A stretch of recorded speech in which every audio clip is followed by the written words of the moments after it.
അടുത്ത ഈയിടെ സോഷ്യൽ മീഡിയയിൽ വന്ന മാർപ്പാപ്പയുടേതെന്ന് പറയുന്ന ഒരു വാചകം ഇങ്ങനെയായിരുന്നു: വിശുദ്ധ ഗ്രന്ഥത്തിനും വിശുദ്ധ കുർബാനയ്ക്കും തുല്യ പ്രാധാന്യം കൊടുക്കണം എന്നതാണ് ആ പ്രസ്താവന.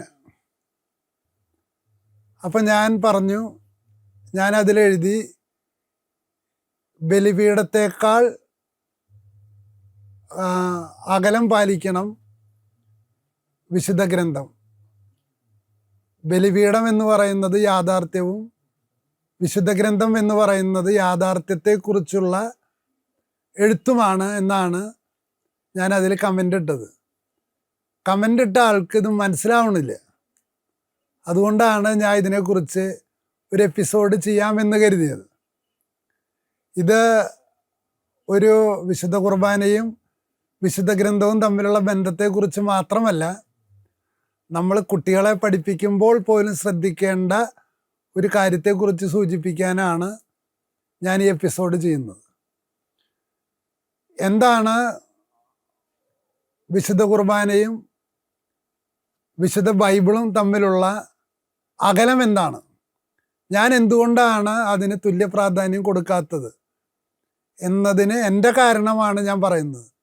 നിങ്ങളതിന് തുല്യ പ്രാധാന്യം കൊടുക്കുകയോ ബൈബിളിന് വിശുദ്ധ കുർബാനയേക്കാൾ കൂടുതൽ സ്ഥാനം കൊടുക്കുകയോ ചെയ്യുന്നത് കൊണ്ട് എനിക്ക് എതിരഭിപ്രായമൊന്നുമില്ല. അത് ഓരോരുത്തർക്ക് ഓരോരുത്തരുടെ അഭിപ്രായം സൂക്ഷിക്കാം. അത് ശരിയാണെന്ന് കൂടുതൽ ആളുകൾക്ക് തോന്നുമ്പോൾ നിങ്ങൾ പറയുന്നതോ ഞാൻ പറയുന്നതോ പ്രായോഗികതയിൽ വരും എന്ന് മാത്രം. പ്രിയമുള്ളവരെ, ഇക്കാര്യം തിരിച്ചറിയണമെങ്കിൽ ഏതിനാണ് പ്രാധാന്യം? ബൈബിളിനാണോ പ്രാധാന്യം, വിശുദ്ധ കുർബാനയ്ക്കാണോ പ്രാധാന്യം എന്ന് തിരിച്ചറിയണമെങ്കിൽ ക്രിസ്ത്യാനികൾ ആദ്യം തന്നെ ചെയ്യേണ്ടത് അൾത്താരയിൽ നടക്കുന്ന ആ സംവിധാനത്തെക്കുറിച്ചുള്ള ഒരു പഠനമാണ്. നമ്മൾ തിരിച്ചറിയേണ്ട കാര്യം, ഞാൻ മുൻപൊരു എപ്പിസോഡിൽ പറഞ്ഞിരുന്നു, ഇന്ത്യയിലുള്ള എല്ലാ പ്രതിമകളും കണ്ണടച്ചിരിക്കുകയാണ്. യൂറോപ്പിലുള്ള, പ്രത്യേകിച്ച് റെനൈസാൻസിന് ശേഷമുള്ള എല്ലാ പ്രതിമകളും കണ്ണ് തുറന്നിരിക്കുകയാണ്. അതിൻ്റെ കാരണം ഞാൻ ആ എപ്പിസോഡിൽ പറഞ്ഞിരുന്നെങ്കിലും ഞാൻ ഇവിടെ റിപ്പീറ്റ് ചെയ്യാണ്. കാരണം 10 20 പ്രാവശ്യം പറയുമ്പോഴാണ് അത് മനസ്സിലാവുന്നത് തന്നെ. കണ്ണടച്ചിരിക്കുന്ന പ്രതിമകൾ ഒരു തത്വചിന്തയെ പ്രതിനിധാനം ചെയ്യുന്നുണ്ട്. കണ്ണു തുറന്നിരിക്കുന്ന പ്രതിമകൾ ഒരു തത്വചിന്തയെ പ്രതിനിധാനം ചെയ്യുന്നുണ്ട്. കണ്ണടച്ചിരിക്കുന്ന പ്രതിമകൾ പറയുന്നത് ഇന്ദ്രിയങ്ങളെ നിഗ്രഹിച്ചാലാണ് അകത്തെ അറിവ് ലഭിക്കുക എന്നുള്ളതാണ്. അകക്കണ്ണ് തുറക്കുന്നു, പുറം കണ്ണടച്ചാൽ. എന്നാൽ അരിസ്റ്റോട്ടലിനെ പോലെയുള്ള ആളുകൾ പറയുന്നത് അപ്പൻ്റെ ബീജം അമ്മയുടെ അണ്ടത്തിലേക്ക് പ്രവേശിക്കുന്ന പോലെ ഇന്ദ്രിയങ്ങളിലൂടെ വരുന്ന അറിവുകൾ മനുഷ്യൻ്റെ അകത്തെ ഭ്രൂണാവസ്ഥയിലിരിക്കുന്ന അറിവിലേക്ക് പ്രവേശിക്കുമ്പോഴാണ് അറിവ് വളരുന്നത് എന്നാണ്. അതുകൊണ്ടാണ് അവർ ഇന്ദ്രിയങ്ങൾ കണ്ണ് തുറന്നിരിക്കാൻ പറയുന്നത്, നമ്മൾ കണ്ണടച്ചിരിക്കാൻ പറയുന്നത്. ഞാൻ വെസ്റ്റേൺ പാരമ്പര്യത്തിനെയാണ് ഞാൻ പിന്തുടരുന്നത്. ഇത് ഞാൻ പറഞ്ഞത് മറ്റൊന്നിനല്ല. കണ്ണടച്ചിരിക്കുന്ന പ്രതിമ, കണ്ണ് തുറന്നിരിക്കുന്ന പ്രതിമ എന്ന് പറഞ്ഞാൽ അതിൻ്റെ പിറകിലൊരു തത്വചിന്തയുണ്ടെന്ന്. കാരണം മനുഷ്യനെ തൻ്റെ ചിന്തയെ മനസ്സിലാക്കാൻ പറ്റുക അത് രൂപങ്ങളിലേക്ക്, എഴുത്തിലേക്ക്, ചിത്രത്തിലേക്ക്, കലാരൂപങ്ങളിലേക്ക് അത് സന്നിവേശിപ്പിക്കുമ്പോഴാണ്. അപ്പം ഞാൻ എൻ്റെ ഉള്ളിൽ എന്താണെന്ന് എനിക്കറിയണമെങ്കിൽ അത് പുറത്തേക്ക് കൊണ്ടുവരണം. അപ്പോഴാണ് എനിക്ക് എന്നെ തന്നെ കാണാൻ പറ്റുള്ളൂ. അതാണ് കലയുടെ ഉൽപ്പത്തിയെക്കുറിച്ച് എസ്തെറ്റിക്സ് എന്ന് പറയുന്ന ഒരു എഡിറ്റഡ് വർക്കിൽ ഹെഗലിൻ്റെ ലെക്ചേഴ്സിൽ എഴുതിയിട്ടുള്ളത്. കാരണം പോത്ത് എന്ന് പറയുന്നത് തിന്നാനുള്ളതാണ് എന്നാണ് മനുഷ്യന്മാർ മനസ്സിലാക്കിയിരുന്നത്. പക്ഷേ പോത്തിൻ്റെ പടം വരച്ചപ്പോഴാണ് അത് തിന്നാനുള്ളത് മാത്രമല്ല ധ്യാനിക്കാനുള്ളത് എന്ന് കൂടി മനസ്സിലായത്. എന്നിട്ട് ആൾ റിലീജിയനെ കുറിച്ച് പറയുന്നത് ഇങ്ങനെയാണ്: റിലീജിയന് 3 സ്റ്റേറ്റ് ഉണ്ട്. ഒന്ന് അത് നാച്ചുറൽ റിലീജിയനാണ്, പ്രാകൃതികമായിട്ടുള്ള ചിന്ത കൊണ്ട് ഉരുത്തിരിഞ്ഞു വരുന്ന ദൈവത്തെക്കുറിച്ചുള്ള അറിവാണ്. 2 എസ്തെറ്റിക് റിലീജിയൻ ഉണ്ട്. അതായത് ഈ അറിവുകളൊക്കെ വിഗ്രഹങ്ങളിലും രൂപങ്ങളിലും തൻ്റെ അറിവുകൾ പ്രകടിപ്പിക്കുകയാണ്. എന്നിട്ട് തൻ്റെ ഉള്ളിലുള്ളത് എന്താണെന്ന് പുറമേ കൂടെ സ്വയം മനസ്സിലാക്കുകയാണ്. 3 റേഷണൽ റിലീജിയൻ ഉണ്ട്, റിവീൽഡ് റിലീജിയൻ ഉണ്ട്. അപ്പോൾ 1 നാച്ചുറൽ, 2 എസ്തെറ്റിക്, 3 റേഷണൽ, 4 റിവീൽഡ്. ഇത് 3 എണ്ണത്തിന് മാത്രമാണ്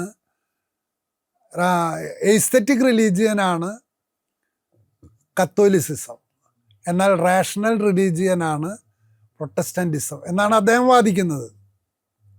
പക്ഷെ അദ്ദേഹത്തിൻ്റെ ഒരു കാര്യം ഞാൻ സ്വീകരിക്കുകയാണ്. അതാണ് കാറൽ മാർക്സ് പറഞ്ഞത്, എൻ്റെ തൊഴിലിലൂടെയാണ്, ഞാനത് ബാഹ്യവൽക്കരിക്കുമ്പോഴാണ് എൻ്റെ ഉള്ളിലെന്താണുള്ളതെന്ന് എനിക്കറിയുക. അതുപോലെ നൂറ്റാണ്ടുകളായിട്ട് ക്രിസ്ത്യാനികൾ, പ്രത്യേകിച്ച് കത്തോലിക്ക സഭ, ബാഹ്യവൽക്കരിച്ചിട്ടുള്ള ഉള്ളിലുള്ള ആത്മീയതയാണ് അൾത്താര എന്ന് പറയുന്നത്. അപ്പോൾ അൾത്താരയുടെ ഘടന പരിശോധിച്ചാൽ അത് വെസ്റ്റേൺ ആയാലും ഈസ്റ്റേൺ ആയാലും അത് യഹൂദന്മാരായാലും ഒരു പ്രത്യേകത ശ്രദ്ധിക്കാം. അതായത് അൾത്താര, മെയിൻ അൾത്താരയുണ്ട്, അതിലാണ് ദൈവസാന്നിധ്യം. അതായത് നമ്മൾ പറയുന്നത്, കത്തോലിക്കർ പറയുന്നത്, അപ്പം അവിടെ ഇരിക്കുന്നുണ്ടെങ്കിൽ അത് യേശുവിൻ്റെ സജീവ സാന്നിധ്യമാണ്, യേശു ഇൻ പേഴ്സൺ. അപ്പോൾ ടെക്സ്റ്റോ, അതുകൊണ്ടാണ് ആ യാഥാർത്ഥ്യത്തെക്കുറിച്ചുള്ള എഴുത്തുകളാണ്, യേശുവിനെ കുറിച്ച് എഴുതിയിട്ടുള്ളതാണ് വിശുദ്ധ ഗ്രന്ഥം. അത് കുറച്ച് അകലെയാണ്. കാരണം യാഥാർത്ഥ്യത്തെ നോക്കിക്കൊണ്ട് വേണം വിശുദ്ധ ഗ്രന്ഥത്തെ വ്യാഖ്യാനിക്കാൻ. ഇപ്പം എൻ്റെ കയ്യിൽ ഒരു ടെക്സ്റ്റ് ഉണ്ട്. എന്താണ് ബാങ്ക് എന്നെഴുതിയിട്ടുള്ള ഒരു ടെക്സ്റ്റ് ഉണ്ട്. ആ ടെക്സ്റ്റ് ഉണ്ട്. അപ്പോൾ എനിക്ക് എന്താണ് ചെക്ക്, എന്താണ് ഡ്രാഫ്റ്റ്, എന്താണ് നെഗോഷിയബിൾ ഇൻസ്ട്രുമെൻറ്റ്സ്, എന്താണ് ക്രെഡിറ്റ് ക്രിയേഷൻ, അതൊക്കെ എനിക്ക് ഈ പുസ്തകത്തിൽ നിന്ന് പഠിക്കാം. പക്ഷെ ബാങ്ക് എന്തെങ്ങനെയാണ് വർക്ക് ചെയ്യണതെന്ന് അറിയണമെങ്കിൽ ഞാൻ ബാങ്കേ പോകണം. എൻ്റെ ക്ലാസ്സിൽ പഠിക്കുന്ന ഒരു MBA വിദ്യാർത്ഥി, ആ വിദ്യാർത്ഥിക്ക് സ്കോളർഷിപ്പ് വേണ്ടി വന്നപ്പോൾ അക്കൗണ്ട് തുടങ്ങണം. ആ കുട്ടിക്ക് BCom-ന് 94% മാർക്കുണ്ട്. പക്ഷെ ആ കുട്ടിക്ക് ചെക്ക് എഴുതാൻ അറിയില്ലേ. BCom-ന് 94% മാർക്കുള്ള കുട്ടിക്ക് ചെക്ക് എഴുതാൻ അറിയില്ല. അതെന്താ എഴുതാൻ അറിയാത്തത്? അത് അവസാനം ഞാൻ പറയാം. അപ്പം ചെക്ക് എഴുതുക, പൈസ എടുക്കുക, പൈസ ഡെപ്പോസിറ്റ് ചെയ്യുക എന്നുള്ള ആക്ച്വൽ പ്രക്രിയയെക്കുറിച്ച് എഴുതിയിട്ടുള്ള പുസ്തകമാണ് ബാങ്കിങ്ങിനെ കുറിച്ചുള്ള BCom-കാർ പഠിക്കുന്ന പുസ്തകം. അതുപോലെ യേശുക്രിസ്തു എന്ന യാഥാർത്ഥ്യത്തെക്കുറിച്ച് എഴുതിയിട്ടുള്ള പുസ്തകമാണ് ബൈബിള്. അല്ലാണ്ട് ബൈബിൾ ആരല്ല? യേശുക്രിസ്തു അല്ല. സ്വന്തം ഏകജാതനെ നൽകാൻ തക്ക വിധം ദൈവം ഈ ലോകത്തെ അത്രമാത്രം സ്നേഹിച്ചു എന്നതാണ് സുവിശേഷം. ഏതിനെ നൽകാൻ? ഏകജാതനെ, പേഴ്സൺ ഓഫ് ജീസസ്. അപ്പം ഞാൻ വേറൊരാളോട് പറയേണ്ട സുവിശേഷം പറയില്ലല്ല, I have to hand over Jesus Christ. അപ്പോൾ പല പ്രൊട്ടസ്റ്റന്റുകാരുടെ അഭിപ്രായത്തിൽ ദൈവം ബൈബിൾ നൽകാൻ തക്ക വിധം അത്രമാത്രം ലോകത്തെ സ്നേഹിച്ചു എന്നാണ്. കാരണം ജീസസ് എന്ന് പറയുന്ന പേഴ്സണെ കാണുന്നതിന് പകരം അവർ ബുക്കിനെയാണ് പേഴ്സണായിട്ട് കാണുന്നത്. പുസ്തകത്തെ ആരാധിക്കുന്ന സകല ആളുകളും നാശത്തിനായി വിധിക്കപ്പെട്ടവരാണ് എന്നാണ് എൻ്റെ അഭിപ്രായം. യാഥാർത്ഥ്യവും പുസ്തകവും തമ്മിൽ അകലമുണ്ട്. പുസ്തകത്തെ യാഥാർത്ഥ്യത്തിനനുസരിച്ച് മനസ്സിലാക്കുമ്പോഴാണ് പുസ്തകത്തിന് ജീവനുണ്ടാവുക. ഈ കാര്യം അറിയാവുന്നതുകൊണ്ടാണ്, പുസ്തകവും യാഥാർത്ഥ്യവും തമ്മിൽ അകലമുണ്ട് എന്നതുകൊണ്ടാണ് 2000 വർഷമായിട്ട് ഔദ്യോഗികമായിട്ട് കാത്തലിക് ചർച്ചിനോ അല്ലെങ്കിൽ യഹൂദന്മാർക്കോ പുസ്തകം ഒരിക്കലും അൾത്താരയിൽ വയ്ക്കാൻ പാടില്ല, അതിൽ നിന്ന് അകറ്റി കൊണ്ടുവന്ന് ഒരു വചനപീഠത്തിൽ വെക്കണം. ഇനി ഈ വചനപീഠം തട്ടിത്തെറിപ്പിക്കുക എന്ന് പറഞ്ഞാൽ അതിൻ്റെ അർത്ഥം സോളാ സ്ക്രിപ്റ്റോരെ, സ്ക്രിപ്റ്റ് കൊണ്ടുപോയിട്ട് ആൾത്താരയിൽ വെക്കണ പോലെയാണ്. പുസ്തകത്തെ ആരാധിക്കുന്നതിന് തുല്യമാണ്. പുസ്തകത്തെ ആരാധിക്കുന്നതിന് തുല്യമാണ്. പുസ്തകത്തെ ആരാധിക്കുന്ന ഒരു വിദ്യാർത്ഥിയും അറിവിൽ വളരില്ല. പുസ്തകത്തെ ആരാധിക്കുന്ന ഒരു വിദ്യാർത്ഥിയും അറിവിൽ വളരില്ല. അവനെപ്പോഴും പുസ്തകവും യാഥാർത്ഥ്യവും തമ്മിൽ എന്ത് ചെയ്ത് നോക്കണം? ഒരുമിച്ച് വെച്ച് നോക്കാൻ പറ്റുന്ന ഒരുവൻ്റെ അറിവാണ് വലുതായി വരിക. അതിനെക്കുറിച്ച് അവസാനം കുറച്ചുകൂടി പറയാം. പ്രിയമുള്ളവരെ, കാരണം അപ്പോഴാണ് ഇന്ത്യൻ വിദ്യാഭ്യാസം വളരാത്തത് എന്താണെന്ന് നിങ്ങൾക്ക് മനസ്സിലാവുള്ളൂ. ഇനി വീണ്ടും പരിശോധിച്ചാൽ ആൾത്താരയിൽ നോക്കിയാൽ കാണാം, അച്ഛൻ സുവിശേഷം വചനപീഠത്തിൽ സംസാരിക്കുമ്പോൾ അതിൽ നിന്ന് വലത്തോട്ട് ഒരു 10 അടി നീങ്ങിയിട്ടാണ് ലേഖനം വായിക്കുക. എന്ന് പറഞ്ഞാൽ അതിൻ്റെ അർത്ഥം ലേഖനം മാത്രമല്ല, പഴയ നിയമം സുവിശേഷത്തിൽ നിന്ന് 4 പുസ്തകങ്ങളിൽ നിന്ന് വളരെ ദൂരെയാണ് ലേഖനവും പഴയ നിയമവും ഇരിക്കുന്നത്. അപ്പം ലേഖനവും പഴയ നിയമവും വ്യാഖ്യാനിക്കേണ്ടതിൻ്റെ ഏതാണ് ചൂണ്ടുപലക? ഏതാണ്? ഇതാണ് അതിൻ്റെ റിയാലിറ്റി. ഈ ടെക്സ്റ്റിൻ്റെ റിയാലിറ്റി എന്താണ്? അൾത്താരയാണ്. അപ്പോൾ അൾത്താരയിൽ നിന്ന് അകലമുണ്ട് ടെക്സ്റ്റിന്, 4 സുവിശേഷങ്ങളിൽ നിന്ന് അകലമുണ്ട് ഏതിന്? ലേഖനത്തിനും പഴയ നിയമത്തിനും. ഇതിൽ നിന്നെല്ലാം അകലമുണ്ട് ദൈവശാസ്ത്രത്തിന്. കാരണം പഴയ കാലത്തെ ദേവാലയ ഘടന അനുസരിച്ചിട്ട് അച്ഛൻ പ്രസംഗിക്കുമ്പോൾ അദ്ദേഹം അൾത്താരയിൽ നിന്ന് ഇറങ്ങി ജനങ്ങളുടെ നടുവിൽ വന്ന് നിൽക്കണം. അതിനാണ് പ്രസംഗപീഠം എന്ന് പറയുന്ന ഒരു സ്ഥലം വെച്ചിട്ടുള്ളത്. അപ്പോൾ ഒരാൾ എന്നോട് പറഞ്ഞു, അത് ജനങ്ങൾക്ക് കേൾക്കാൻ വേണ്ടിയിട്ടാണ്. അപ്പം ഞാൻ അദ്ദേഹത്തോട് പറഞ്ഞു, അപ്പോൾ സുവിശേഷം വായിക്കുമ്പോഴും ലേഖനം വായിക്കുമ്പോഴും ജനങ്ങൾക്ക് കേൾക്കില്ലേ? ഇവിടെ മാത്രം ജനങ്ങൾക്ക് കേൾക്കുള്ളൂ?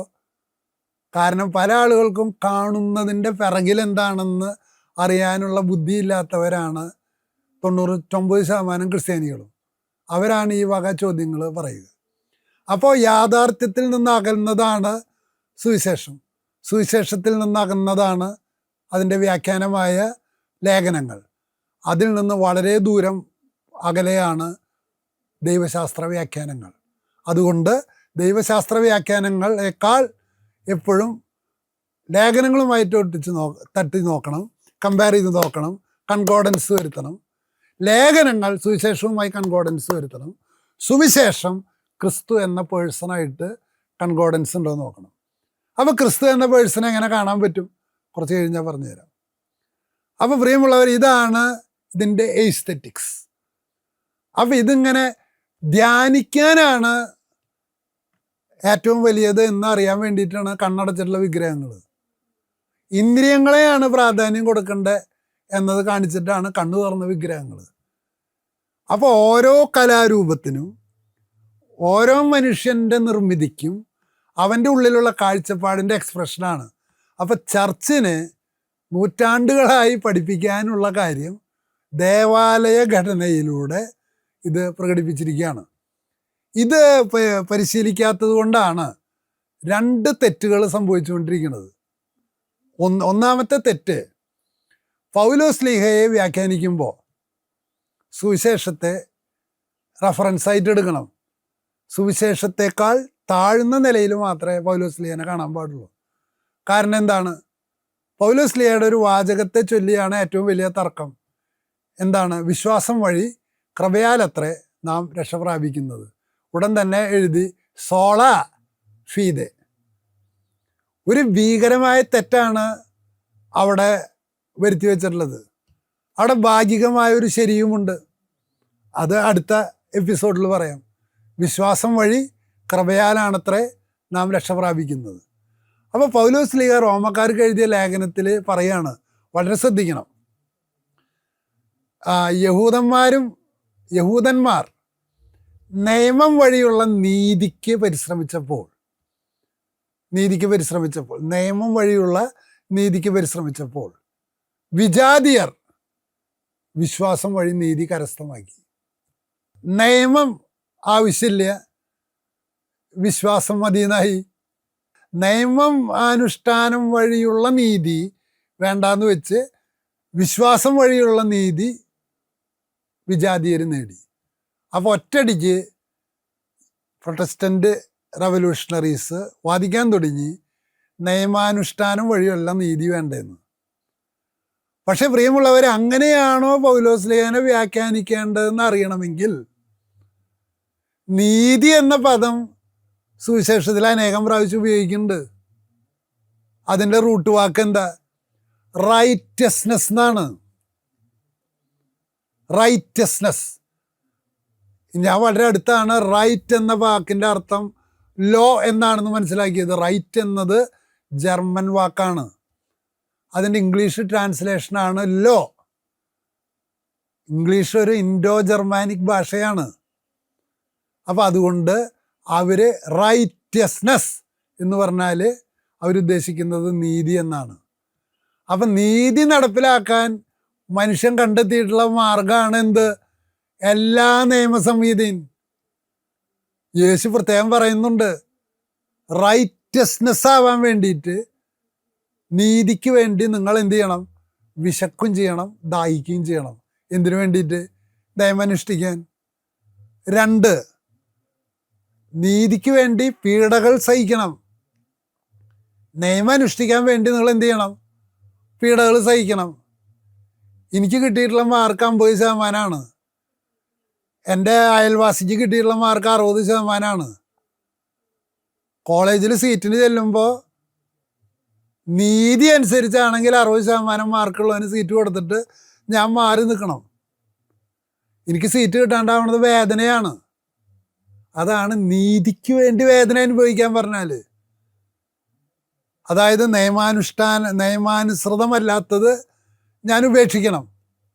അപ്പോൾ പൗലോസ്ലീഹയുടെ വാചകം എടുത്തിട്ട് വ്യാഖ്യാനിച്ചു, നിയമത്തിനല്ല പ്രധാനം, വിശ്വാസത്തിനാണ് പ്രധാനം. അപ്പം എന്തുണ്ടായി? സുവിശേഷത്തിൻ്റെ കംപ്ലീറ്റ് അന്തസത്ത. നിങ്ങൾ ആദ്യം ദൈവത്തിൻ്റെ രാജ്യവും അവിടുത്തെ നീതിയും അന്വേഷിപ്പിൻ, ബാക്കിയുള്ളതെല്ലാം നിങ്ങളോടുകൂടി കൂട്ടിച്ചേർക്കപ്പെടും. അനീതി പ്രവർത്തിക്കുന്നവരെ നിങ്ങൾ എൻ്റെ മുമ്പിൽ നിന്ന് മാറിപ്പോകുവിൻ. അപ്പം പ്രിയമുള്ളവരെ, അവിടെ പൗലോസ്ലീഹ എന്താണ് ഉദ്ദേശിക്കുന്നതെന്ന് പൂർണ്ണമായിട്ടും മനസ്സിലാക്കാതെ നിയമം വഴി, നിയമാനുഷ്ഠാനം വഴി ലഭിക്കുന്ന നീതിയെ കംപ്ലീറ്റ് തകർത്ത് കളഞ്ഞു എന്ന് പറഞ്ഞാൽ എല്ലാ നിയമ സംവിധാനങ്ങളെയും അട്ടിമറിക്കുക എന്ന പ്രക്രിയയിലേക്ക് സുവിശേഷത്തിൻ്റെ വ്യാഖ്യാനം കൊണ്ടു ചെന്നെത്തിച്ചു. അത് പ്രൊട്ടസ്റ്റൻ്റുകാർ മാത്രമല്ല, അത് കത്തോലിക്ക വ്യാഖ്യാതാക്കളുടെ ഉള്ളിലും കിടക്കണത് നമുക്ക് നിയമമല്ല വേണ്ടേ, സ്നേഹമാണ് വേണ്ടതെന്നാണ്. അതൊരു നുണയാണ്. നീതി എന്ന് പറയുന്നത് മിനിമം സ്നേഹമാണ്. ഞാൻ വണ്ടി ഓടിക്കുമ്പോൾ ഇടതുഭാഗത്തുകൂടെ വണ്ടി ഓടിക്കുക എന്ന് പറഞ്ഞാൽ വലതുഭാഗത്തുകൂടെ വരുന്നവനോട് കാണിക്കുന്ന എൻ്റെ സ്നേഹമാണ്.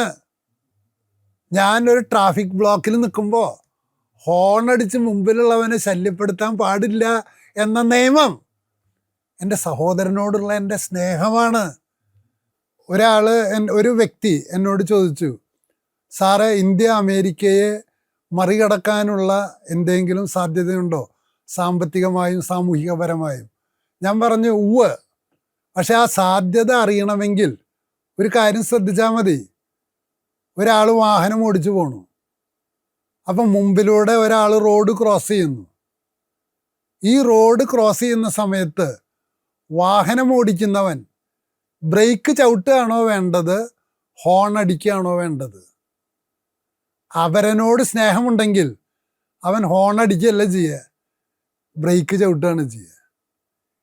എന്നാണോ ഒരാൾ റോഡ് ക്രോസ് ചെയ്യുമ്പോൾ ഹോൺ അടിക്കലും നിർത്തിയിട്ട് ജനങ്ങൾ ബ്രേക്ക് പിടിക്കാൻ തുടങ്ങുന്നത്, അത് ഭൂരിപക്ഷമാകുന്നത്, അങ്ങനെ ആ ജനങ്ങളുടെ ഭൂരിപക്ഷം വരുമ്പോൾ ഇന്ത്യ അമേരിക്കയെ മറികടക്കും. അതിന് പകരം ഒരാൾ റോഡ് ക്രോസ് ചെയ്യുമ്പോൾ ഹോൺ അടിച്ചിട്ട് അവനെ തുറപ്പിച്ച് നോക്കുകയാണെങ്കിൽ അതിൻ്റെ അർത്ഥം അവനോട് യാതൊരു സ്നേഹമില്ല എന്നാണ്. അപ്പോൾ അതുകൊണ്ട് അത്തരം ആളുകൾ ഭൂരിപക്ഷമാകുമ്പോൾ ഇന്ത്യ ദരിദ്ര രാജ്യങ്ങളുടെ പിറകിലേക്ക് പോകും എന്നാണ് ഇക്കാര്യത്തിൽ എനിക്ക് പറയാനുള്ളത്. അതുപോലെ എന്തുകൊണ്ടാണ് നാം മാലിന്യം വലിച്ചെറിയുന്നത്? അവരനോട് സ്നേഹമുണ്ടെങ്കിൽ നമ്മൾ മാലിന്യം സംസ്കരിക്കണം എന്ന നിയമം അനുസരിക്കും.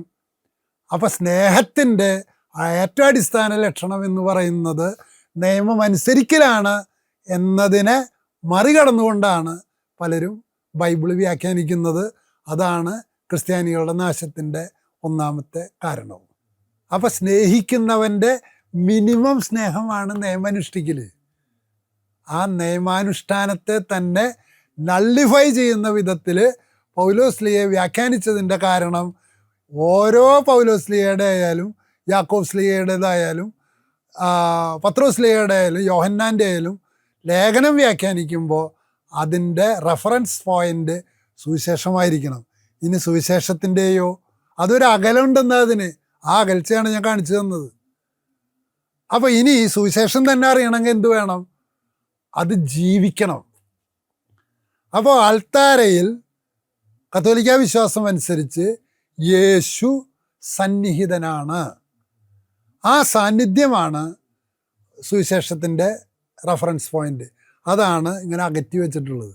അതുകൊണ്ട് ഇതിനെ ആൾത്താരയിൽ സുവിശേഷം കൊണ്ടുവയ്ക്കുക എന്ന് പറഞ്ഞാൽ അതിൻ്റെ അർത്ഥം അത് വളരെ റിച്വലിസ്റ്റിക്കായിട്ട് അത് ചെയ്യാണ്. എന്താണ്? സുവിശേഷ വായനയുടെ സമയമാകുമ്പോൾ അച്ഛൻ ഈ സുവിശേഷ പുസ്തകം വചനപീഠത്തിലേക്ക് കൊണ്ടുപോവുകയാണ്. ആ അകലം കാണിച്ചു തന്നു. വായിച്ചതിന് ശേഷം അച്ഛൻ ആ പുസ്തകം, സുവിശേഷ പുസ്തകം തിരിച്ച് ആൾത്താരയിലേക്ക് കൊണ്ടുവരികയാണ്. കാരണം ബൈബിളിലുള്ളത് സൈനുകളാണ്, ചിഹ്നങ്ങളാണ്, അല്ലാതെ അത് യാഥാർത്ഥ്യമല്ല. അതിന് ജീവനില്ല. ജീവിക്കുന്ന വചനമാണ് ഏത്? ഈ ആൾത്താരയിലിരിക്കുന്നത്. വചനം മാംസമായി നമ്മുടെ ഇടയിൽ വസിച്ചു. അപ്പം ഇത്തരത്തിൽ എന്തുകൊണ്ടാണ് നമുക്ക് ചെയ്യാൻ പറ്റാത്തത്? ഞാൻ ആരാണ്?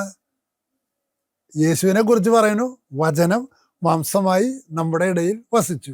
എന്നെക്കുറിച്ചോ, വചനം മാംസമാകാതെ നിങ്ങളുടെ ഇടയിൽ വസിക്കുന്നു.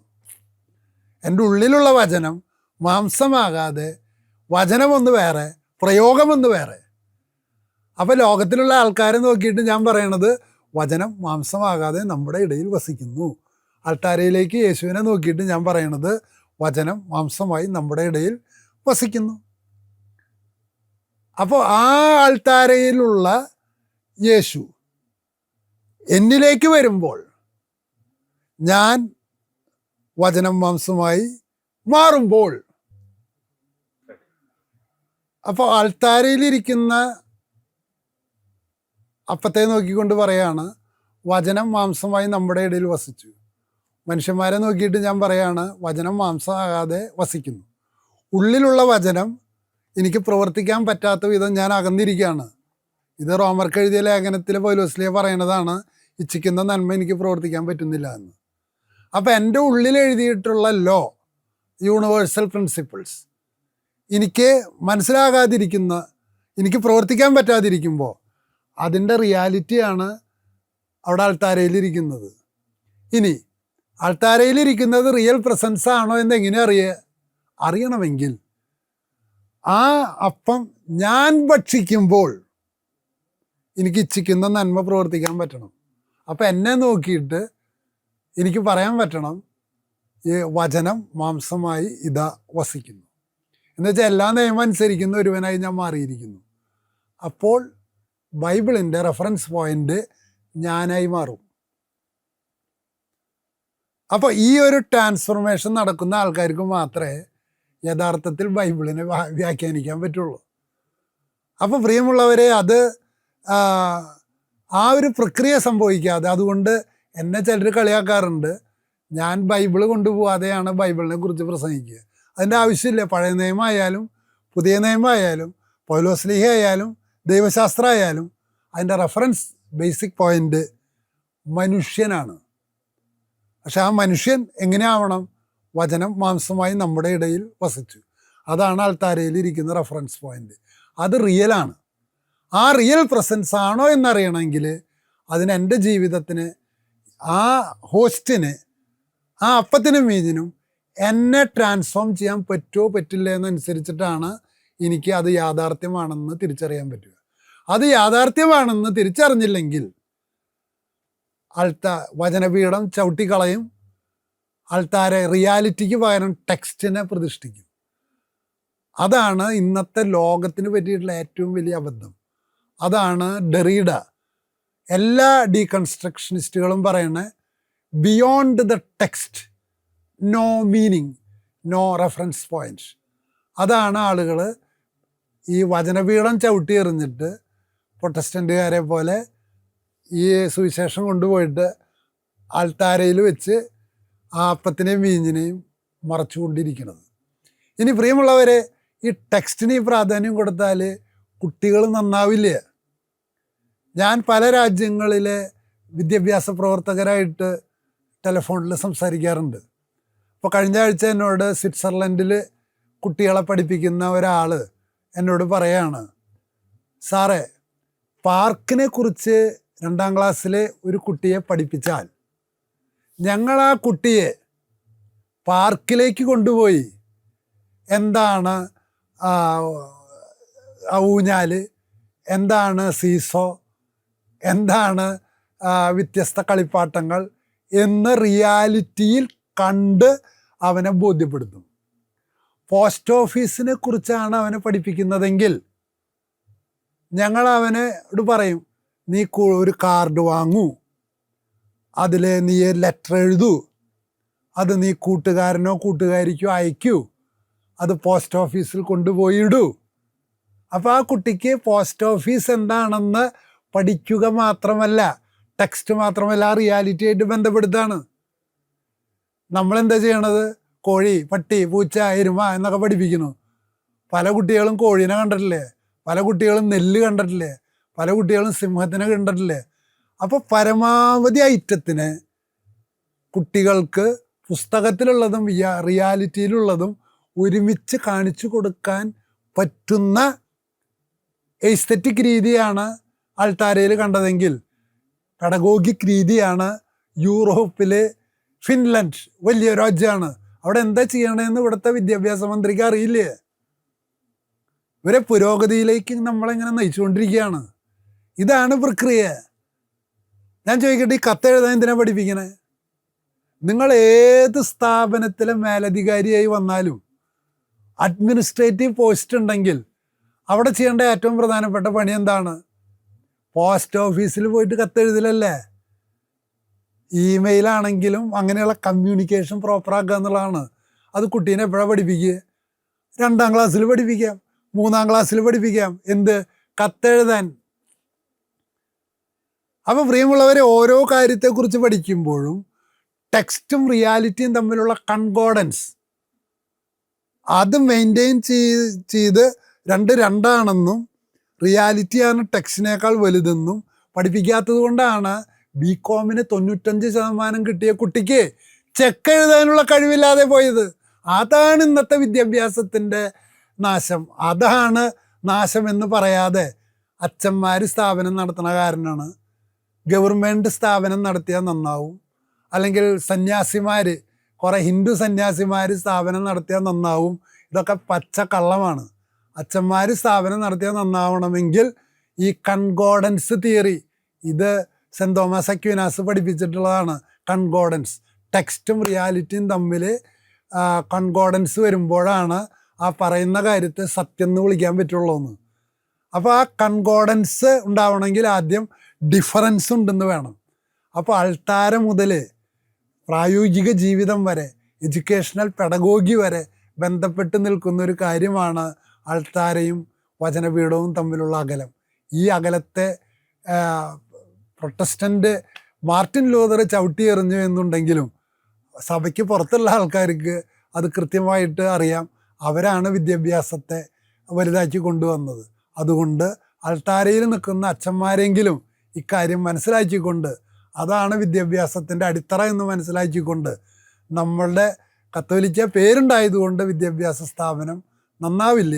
ഈ ഒരു യാഥാർത്ഥ്യം അതിനകത്ത് നടക്കുന്നുണ്ടോ എന്ന് ഉറപ്പുവരുത്തുന്ന രീതിയിലുള്ള ഒരു ബോധന പ്രക്രിയയ്ക്ക് ആരംഭിക്കാൻ കത്തോലിക്ക സ്ഥാപനങ്ങളുടെ പ്രിൻസിപ്പൽമാർക്കും മാനേജർമാർക്കും